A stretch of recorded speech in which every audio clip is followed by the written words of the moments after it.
now we will discuss something related to the tapered bar, right? So you can able to see that one side you have a cross section area of 300 mm square. The other side you have a cross section area of around 200 mm square. So this one, solving it, and we will identify what is the value with respect to that. Okay, so it's a usual problem related to this. So in FEA, what you are going to do is you have to replace this as a stepped bar, right? So that is the only thing you are going to do. Okay, so how to replace it? So to replace it, we need to identify what is the increase in area with respect to that. To identify that, so let me write it again. So increment or decrement, right? Either decrease or increase per length, right? So per length. So what will be the length with respect to that? Will be equal to, so you have A1, so you have A2 here. So A1 minus A2 divided by 100. So that will be the value. So which means I can say A1 minus A2 divided by L. So common formula. So in this case, what we have is A1 is 300 minus A2 is 200 divided by L is 100, right? Which means I will get 300, so you will get 1 mm square, right? So what it means, for every 1 mm square, there is a decrease in area. So because when you come, so I consider this as x-axis. So let me consider this is my x coordinate 0, 0, 0.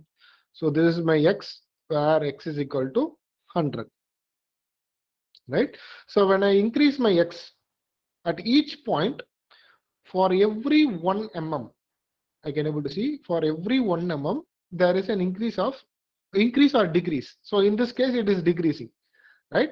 So here it is 300. So after 1 mm, what you will get? You will get 299. Okay, so when I come like that, when I come for 100 mm, so 300 minus 100, right? So totally we have traveled 100 mm, right? So each mm is 1 mm square will reduce. So at this location you will get 200 mm. So this is what we are getting here. So how to write it properly? So it is like subtracting with respect to this A1, right? So your value with respect at any location, so cross section at location will be equal to, right? So I will write it here. So will be equal to A1 minus this increment value. So A1 from here we are subtracting it. Let me consider it is an opposite direction. So in that case, if I consider like this, let me consider this is A1, this is A2, right? So what will be your cross section? It will be A1 plus this increment value. Okay, so it depends upon the problem, right? So in this case, it is A1 minus A2 divided by L, right? Along with the length, how much length, at which location you want that length, that I am to multiply with X. Okay, so I will write it here clearly, right? So cross section at location X will be equal to formula A1, so overall area minus incremental value A1 minus A2 divided by L, increment or decremental value, into what is the length it is traveled, that is X. Okay, in our case for this particular problem, so X is equal to A1 is 300 minus this one A1 minus A2 by L. You are getting what you will get, you are getting 1 mm square, so 1x, so 1 into X. So this is the answer. So this is cross section area at X location. Okay, so cross section area at X location, that is what we are identifying here, right? So this is the, you can consider this as a formula. Okay, so I'm going to split this. So for that only I am doing these things, right? So let me consider, I'm going to consider this particular bar. So the same bar, I'm going to consider it here. What I'm going to do is I'm going to split it into two elements. I want to make it as two elements. To do that, what I will do, I have totally 100. So if I want to split, I have to take midpoint. What is my location at x? X is equal to 50 mm, right? So if I consider x is 0 here, so at 50 I will divide. At x is equal to 50, I will divide it into 2. So x is equal to 50. So what I'm going to do is I'm going to identify what is the cross-section area at this location, right? Which is x A3. Let me consider A3. Okay. So what is your A3? It is 300 minus 1 into x. So 1 into x is 50. So what you are getting is 300 minus 50, which is 250 mm. So at this location, you are getting 250 mm. So now I got 3 areas. So this is 250 mm square, this is 300 mm square, and this is 200 mm square.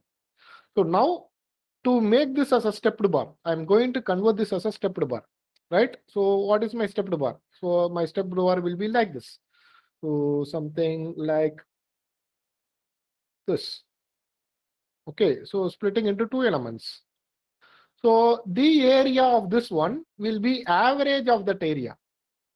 What is the average here? We are having A1 and A3. Okay, so A1 and A3 average, which means A1 plus A3 divided by 2. So what we can write as 300 plus 250 divided by 2. So what is the value we are getting? Right, so we are getting 275 mm square. So this area is 275. Now this one, average of the other two. So it is from this one, which is A3 and A2. So divided by 2, which is 250 plus 200 divided by 2. So 450 by 2. So you're getting around 225. Right? You're getting around 225 mm square. So this area is 225 mm square. Now we converted this tapered bar into a stepped bar. Okay. So this approximation, so this is what we can able to do it in FEM. Okay. So what I am doing here is, so I am splitting this. So this is how I am converting. So I am converting into some stepped bars. Okay. So into stepped bar, the taper bar is converted to a stepped bar, right? So you are getting something like this. Okay. So this is more approximation. So if I want more accurate value, so I can also solve the same problem by considering 3 elements. What I can do, I will consider the same thing. What to do if we have 3 elements? Let me consider you have 3 elements. What is my x location? So let me consider 35 approximately. Right? So x is equal to 35 mm. Next, s is equal to another 35 mm. So which is 35 plus 35, 70. Okay, so I am approximating 33, I am approximating to 35, right? So just 70 mm. Right? This is I call x1, this is x2, something like this. So now I will identify what is the area with respect to that. So what happens when it is x is equal to 35? What happens if it is x is equal to 75? So sorry, 70. Right? What is the area with respect to that? So when x is equal to 35, what is my area? Formula. So 300 minus 35. Right? So you are getting 300 minus 35. So this is 300 minus 35. So what you'll get? You will get 265. 265 mm square. What about this location? This location will be 300 minus 70. So 300 minus 70. So you are getting around 230. This is 230. Okay. So when I make it into a stepped bar, so you have 3 elements now. 1, 2, 3. Okay. So first element linking with this 300 and 265. So 300 plus 265 divided by 2. So whatever the value you are getting, you are getting 282.5. So this is my area for this. This one, it is with respect to 265 and 230. So 265 plus 230 divided by 2. Right? 265 plus 230 divided by 2. So you are getting 247.5. Last one, so it is 230 plus 200 divided by 2. So it is 430 by 2, which is 250. So the more you split, more accurate your answer will be. Right? But but mostly in this question they are not mentioned anything, right? So okay, sorry, they mentioned it. So they mentioned that 2 finite elements, which means I have to split into 2. Okay, sometimes if they ask for 3, you have to split it like this for 3 elements. Okay, since this problem is 2, I am going to consider only this part. Okay, so I don't need to worry about this, but this for understanding purpose I am writing this. Now I will directly go to this one. Okay, so what is your element? So you have the 2 bar. So these are the 2 bars. So you can able to see that this side it is fixed, fully fixed, and you know what is your distances with respect to that. So this is my problem. You can convert this into elements. So what is my element? I have 2 elements now, right? So this is element 1, which is having nodal point 1 and 2, and element 2, which is having nodal point 2 and 3. Okay, so these are the 2 elements. So the procedure is same. What you have to do? So let us consider one by one. So first I'll consider element 1. If I consider element 1, I'm going to identify K, which is 1, 2. So K12 is AE by L 1 minus 1 minus 1 1. So you know what is the value. So your area is 275. We identified. Sorry, this 275 into Young's modulus. Young's modulus is given at 2 into 10 power 5. So it is 2 into 10 power 5 divided by length. Length is 50. Now I can apply 1 minus 1 minus 1 1. So what will be your K12? Bringing that 1.1 inside. So 1.1 minus 1.1 minus 1.1 1.1. So when I address this, so when I address it, it is connecting node point 1 and 2. So I will address as 1 2 1 2. That's it. Now we'll go for the same procedure, right? Only difference, I will copy the same. Everything is same. Only your area is different. Okay. I'm going to change the area. So this is element 2. We deal it with element 2. So element 2. So again AE by L. A is 225. Right? So it is 225. So that is the only difference. So if you have a calculator, when you're solving it itself, you can change it. So what will be the value? So you are getting around 0.9. So 0.9 into 10 power 6, because I am taking 1 into 10 power 6 outside. So what I will get is 0.9 should be inside. 0.9 minus 0.9 minus 0.9 and 0.9. Okay, so there's another color. Starting 2 and 3. So when I address this, so this has to be 2, 3 and 2, 3. So the next step is I got to go for a global stiffness matrix. Global stiffness matrix. So first I got to identify what is the size, right? So what is the size of this global stiffness matrix? It is equal to number of nodes. You have 3 nodes. You can able to see. You have 3 nodes. Each node is having one deflection. So you have U1, U2, and U3. So each node is having one displacement. So which is 3 into 1, right? 3 into 1. So you will get 3 cross 3 matrix. This is my global stiffness matrix. In that case, what is my K?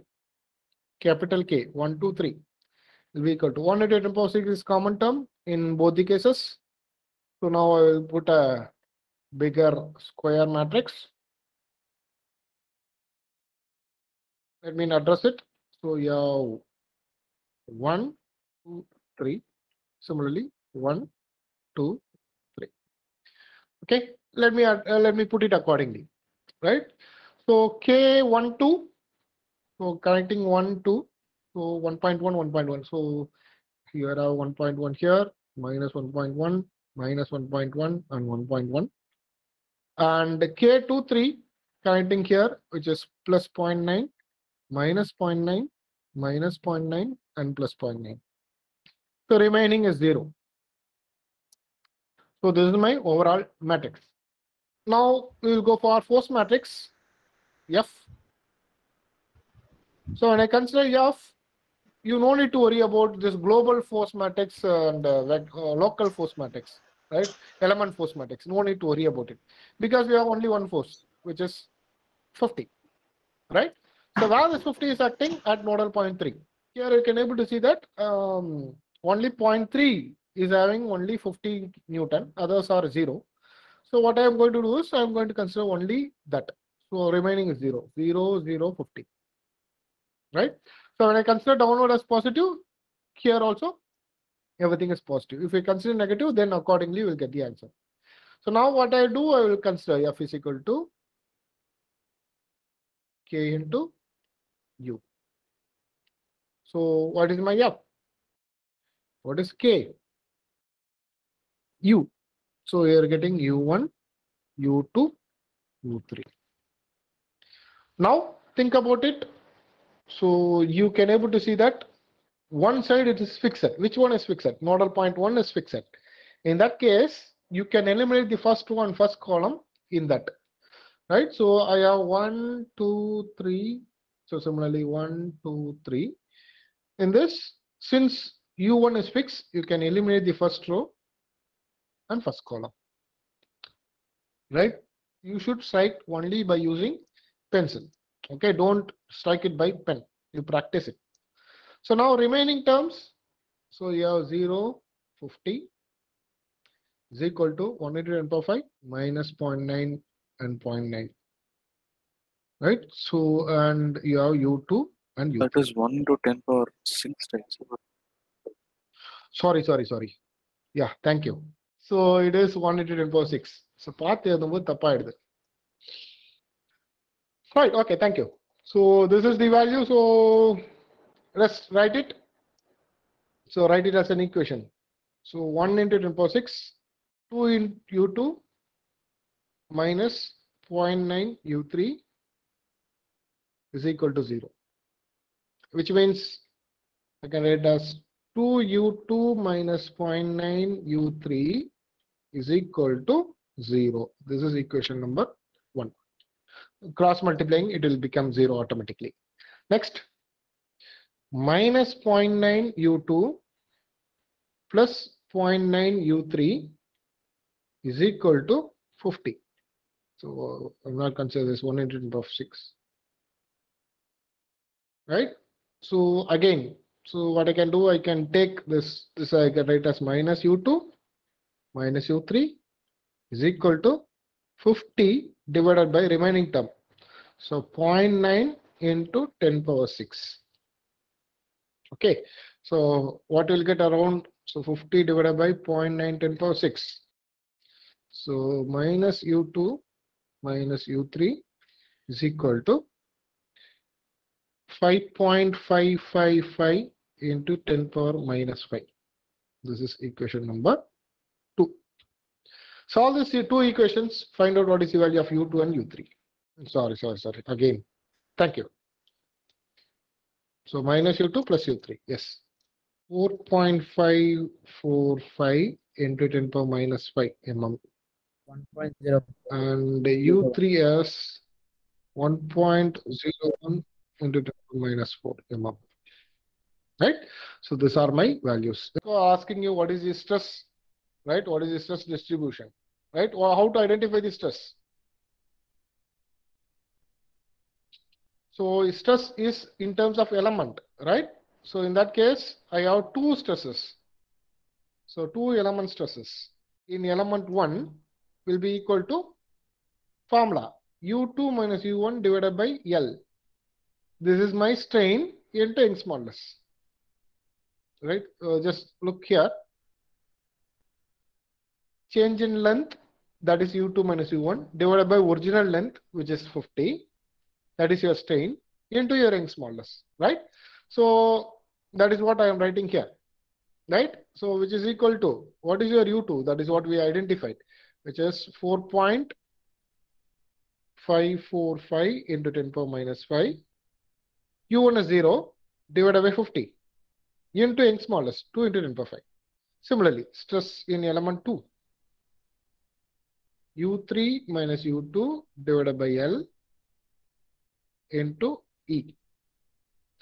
So which is equal to U3 is 1.101. 1.01 into 10 power minus 4 minus 4.545 into 10 power minus 5 divided by 50. Right? Into Young's modulus, 2 into 10 power 5. So what is your stress in this case? Yes, so it is 0.18 Newton per ounce square. 0.22. Yes, sir. Right, so I have a doubt now. So it's a common question. So usually when you have a deflection, your stress will be reduced. In this case, you have more stress on this area. You have more stress here when compared to this side. Usually your stress will be maximum here, right? So, but here you have more stress. What is the reason?